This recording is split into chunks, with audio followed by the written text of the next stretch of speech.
Hello നമസ്കാരം. എൻ്റെ പേര് അമ്മു. എനിക്കും എൻ്റെ ഹസ്ബൻഡിനും പറ്റിയൊരു അബദ്ധം ഇനി ഒരാൾക്കും സംഭവിക്കില്ല എന്ന് വിചാരിച്ചിട്ടാണ് ഞാനിപ്പോൾ ഈ വീഡിയോ ചെയ്യുന്നത്. 2022 മെയ് 30 ഞങ്ങൾ സ്പ്രൈനേഴ്സിനെ കോൺടാക്റ്റ് ചെയ്യുകയും ജർമ്മനി പോകാനുള്ളൊരു പ്രോസസ്സിന് വേണ്ടിയിട്ടാണ് ഞങ്ങൾ സ്പ്രൈനേഴ്സിനെ കോൺടാക്റ്റ് ചെയ്തിട്ടുണ്ടായിരുന്നത്. അവരുടെ സൈഡിൽ നിന്നുള്ളൊരു ഫസ്റ്റ് റെസ്പോൺസ് വളരെ നല്ലതായിരുന്നു. അവരതിൻ്റെ ഡീറ്റെയിൽസും കാര്യങ്ങളും നമുക്ക് പറഞ്ഞു തരികയും വിത്തിൻ 6 മന്തിനുള്ളിൽ തന്നെ 100% ജോബ് നമുക്ക് ഫാമിലിയും എല്ലാം ഓക്കെ ആക്കി തരുമെന്ന് പറഞ്ഞിട്ടാണ് നമ്മൾ പ്രോസസ്സ് സ്റ്റാർട്ട് ചെയ്തിട്ടുണ്ടായിരുന്നത്. ദീപക് ജയപ്രകാശ് എന്ന റെപ്രസെൻറ്റേറ്റീവാണ് നമ്മൾ സംസാരിച്ചിട്ടുണ്ടായിരുന്നത്. അയാളുടെ ഒരു റെസ്പോൺസ് എന്ന് വെച്ചാൽ വളരെ നല്ലതായിരുന്നു. ഫസ്റ്റ് ടൈം ഓക്കെ, നമ്മൾ 4000 AED അവർക്ക് അയച്ചു കൊടുക്കുകയും ചെയ്തു. അതായത് ഇനീഷ്യൽ എമൗണ്ട് അടച്ചെങ്കിൽ മാത്രമേ പ്രോസസ്സ് സ്റ്റാർട്ട് ചെയ്യാൻ പറ്റത്തുള്ളൂ എന്ന് പറയുകയും ചെയ്തു. ഞങ്ങൾ അയച്ചു കൊടുക്കുകയും ചെയ്തു. ആഫ്റ്റർ ദാറ്റ് അവരുടെ സൈഡിൽ നിന്ന് റെസ്പോൺസ് ഞങ്ങൾക്ക് ഉണ്ടായില്ല. ആഫ്റ്റർ എ മന്ത്സ് ഞങ്ങൾ അവർക്ക് മെസ്സേജ് അയച്ചപ്പോൾ അവർ പറഞ്ഞു, ഇപ്പോൾ ജർമ്മനിയിൽ പോകാൻ പറ്റില്ല, ജർമ്മൻ ലാംഗ്വേജ് അറിഞ്ഞിരിക്കണം, നിങ്ങൾക്ക് വേണമെങ്കിൽ ചെക്ക് റിപ്പബ്ലിക് ഞങ്ങൾ എടുത്തു തരാം എന്ന് പറയുകയും ചെയ്തു. ബാക്കിയുള്ള എമൗണ്ട് നിങ്ങൾ ഉടനെ അടച്ചേ പറ്റത്തുള്ളൂ എന്ന് പറയുകയും ചെയ്തു. അപ്പോൾ എൻ്റെ ഫാദർ മരിച്ച് ഞങ്ങൾ നാട്ടിലായിരുന്നു. എമർജൻസി ആയിട്ട് നിങ്ങൾ അടച്ചെങ്കിൽ മാത്രമേ വേഗം പ്രോസസ്സ് സ്റ്റാർട്ട് ചെയ്യാൻ പറ്റുള്ളൂ. ദീപക് ജയപ്രകാശ് എന്നാണ് നമ്മളെ വിളിക്കുകയും ചെയ്തു. തുരി അയാൾ വിളിക്കുകയും ചെയ്തു, മെയിൽ അയക്കുകയും ചെയ്തു, ഇന്ത്യൻ മണി ആയാലും പറയുകയും ചെയ്തു. ഓക്കെ, നമ്മളപ്പോൾ ഇന്ത്യൻ മണി അവർക്ക് അയച്ചു കൊടുക്കുകയും ചെയ്തു. ടോട്ടൽ നമ്മൾ 10000 AED ടോട്ടൽ അവർക്ക് നമ്മൾ അയച്ചു കൊടുക്കും. എൻ്റെ റെസിപ്റ്റ് നമുക്ക് തരികയും ചെയ്തു. നമുക്ക് അയച്ചിട്ടുള്ള അക്കൗണ്ട് ഡീറ്റെയിൽസ് നമ്മുടെ കയ്യിലുണ്ട്. നമ്മളൊരു അക്കൗണ്ട് നമ്പറിലോട്ട് അയച്ച അതിൻ്റെ റെസിപ്റ്റ് ഞങ്ങളുടെ കയ്യിലുണ്ട്. ആഫ്റ്റർ ദാറ്റ് ഒരു ഇയേഴ്സായിട്ടും, അതായത് വർഷങ്ങളായിട്ടും അവരുടെ സൈഡിൽ ഞങ്ങൾക്ക് റെസ്പോൺസ് ഞങ്ങൾക്ക് ഉണ്ടായില്ല. ഞങ്ങൾ മെയിൽ അയക്കുമ്പോൾ അവർ നമുക്കൊരു ഫോർവേഡ് മെയിലാണ് നമുക്ക് അയച്ചു തന്നുകൊണ്ടിരുന്നത്. ഇവർ നമുക്കൊരു വർക്ക് പെർമിറ്റ് തന്നു. അത് ഫേക്ക് ആണോ ഒറിജിനൽ ആണോ നമുക്കറിയില്ല. ഓക്കെ, നമ്മൾ അതും വിശ്വസിച്ചു. പിന്നെ അവർ പറഞ്ഞു നിങ്ങൾക്ക് ബഹ്റിൻ എംബസിയിൽ പോകേണ്ടി വരുമെന്ന് പറഞ്ഞു. അപ്പോൾ ബഹ്റിൻ അങ്ങനെ ഒരു എംബസി ഇല്ല. പിന്നെ നമ്മൾ മെയിൽ അയക്കുമ്പോൾ അവർ പറയുന്നുണ്ട്, നിങ്ങൾ സൗദി എംബസിയിൽ പോകണം, അവിടെ സ്ലോട്ട് കിട്ടിയാൽ നിങ്ങൾക്ക് പോകാൻ പറ്റത്തുള്ളൂ എന്ന് പറഞ്ഞു. 1 വർഷം കഴിഞ്ഞു, 2 വർഷം കഴിഞ്ഞു, 3 വർഷം കഴിഞ്ഞു, അവർക്ക് ഇതുവരെ സ്ലോട്ട് കിട്ടിയിട്ടില്ല. പിന്നെ നമ്മൾ അയക്കുന്ന ഫോർവേഡ് മെയിലാണ് അവർ നമുക്ക് അയച്ചു തന്നുകൊണ്ടിരുന്നത്. അങ്ങനെ നമ്മൾ ഗൂഗിൾ റിവ്യൂസിൽ നമ്മൾ റിവ്യൂ കൊടുത്തപ്പോൾ അവർ നമ്മളെപ്പോലുള്ള ഒരു 10000 പേര് അത് കണ്ടാൽ മനസ്സിലാവും റിവ്യൂ ഇട്ടിട്ടുണ്ട്.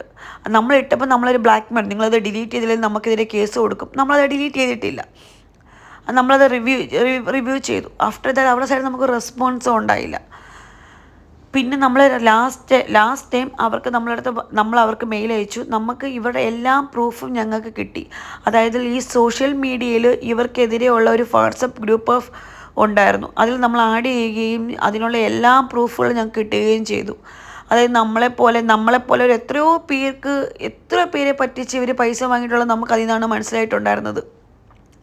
ഈ ദീപക് ജയപ്രകാശ് എന്നുള്ള റെപ്രസെൻറ്റേറ്റീവാണ് നമുക്കിത് ഈ എല്ലാ ഡീറ്റെയിൽസ് ഞങ്ങൾക്ക് പറഞ്ഞു തരികയും എല്ലാ കാര്യങ്ങളും ചെയ്തത് ഈ ദീപക് എന്നൊരു വ്യക്തിയാണ്.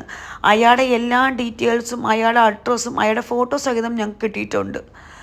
എൻ്റെ പേരൻസ് അവരുടെ വീട്ടിൽ പോയപ്പോഴത്തേക്ക് അയാളുടെ വീട്ടവിടെ പൂട്ടിക്കിടക്കുമായിരുന്നു. അയാൾ മൂവ് ചെയ്ത് മുംബൈയിൽ പോയെന്ന് പറയുകയും ചെയ്തു. അയാൾ വിസ തട്ടിപ്പിൻ്റെ പേരിൽ കുറേ പേര് അവിടെ വരുന്നത് കൊണ്ടിട്ട് അയാൾ വീട് മാറിപ്പോയതാണ് നെയ്ബേഴ്സ് ഞങ്ങളുടെ അടുത്ത് പറഞ്ഞിട്ടുണ്ടായിരുന്നത്. പിന്നെ അലക്സ് എന്നുള്ളൊരു വ്യക്തിയും ഞങ്ങൾക്ക് ഇത് റിലേറ്റഡ് ആയിട്ട് നമ്മൾക്ക് മെസ്സേജ് അയക്കുകയും മെയിൽ അയക്കുകയും കോൺടാക്റ്റ് ചെയ്യുകയും ചെയ്തിട്ടുണ്ടായിരുന്നു. പിന്നെ ലാസ്റ്റ് വീക്ക് നമ്മൾ അവർക്ക് ഒരു മെയിൽ അയച്ചു കൊടുക്കുകയും എല്ലാ പ്രൂഫും എവിഡൻസും വെച്ച് ഞങ്ങളൊരു മെയിൽ അവർക്ക് അയച്ചു കൊടുത്തു. അപ്പോൾ അവർ പറഞ്ഞു, നിങ്ങൾക്ക് ഇന്ത്യൻ എംബസിയിൽ നമുക്ക് അയച്ചു തരാം, ഇന്ത്യൻ എംബസിയിൽ നിങ്ങൾക്ക് വേണമെങ്കിൽ നമ്മൾ സ്ലോട്ട് എടുത്ത് തരാമെന്ന്. ഈ 4.5 വർഷം അവർക്ക് ഇന്ത്യൻ എംബസിയിൽ സ്ലോട്ട് കിട്ടിയിട്ടുണ്ടായിരുന്നില്ല. ഞങ്ങൾ മെയിൽ അയച്ചപ്പോൾ അവർക്ക് ഇന്ത്യൻ എംബസി സ്ലോട്ട് എടുത്ത് തരാം, പക്ഷേ ഒരു എക്സ്പയറി ആയി വർക്ക് പെർമിറ്റ് വെച്ചിട്ട് എങ്ങനെ സ്ലോട്ട് എടുത്ത് തരാൻ പറ്റുമെന്ന് എനിക്കറിയില്ല. പിന്നെ അവർ ഏതോ ഒരു ആർട്ടിക്കിളൊക്കെ നമുക്ക് കോപ്പി പേസ്റ്റ് ചെയ്ത് മെയിൽ അറ്റാച്ച് ചെയ്ത് നമുക്ക് അയക്കുകയും നമ്മൾ ബ്ലാക്ക് മെയിൽ ചെയ്യുകയും ചെയ്തു. അതിൻ്റെ പ്രൂഫും എവിഡൻസും എല്ലാം ഞങ്ങളുടെ കയ്യിലുണ്ട്.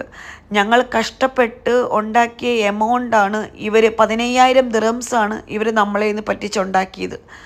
ഞങ്ങളുടെ എമൗണ്ട് നമുക്ക് റീഫണ്ട് വേണം.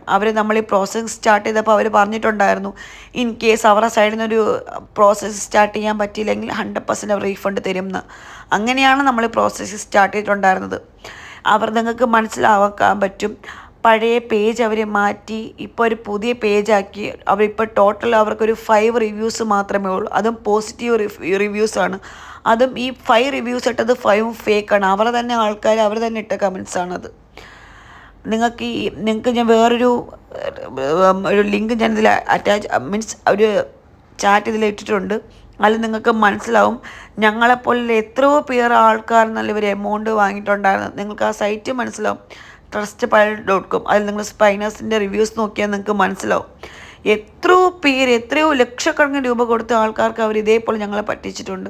ഞങ്ങളെപ്പോലെ അപ്പത്തന്നെ ഒരാൾക്ക് സംഭവം ഇത് മാക്സിമം ഷെയർ ചെയ്ത്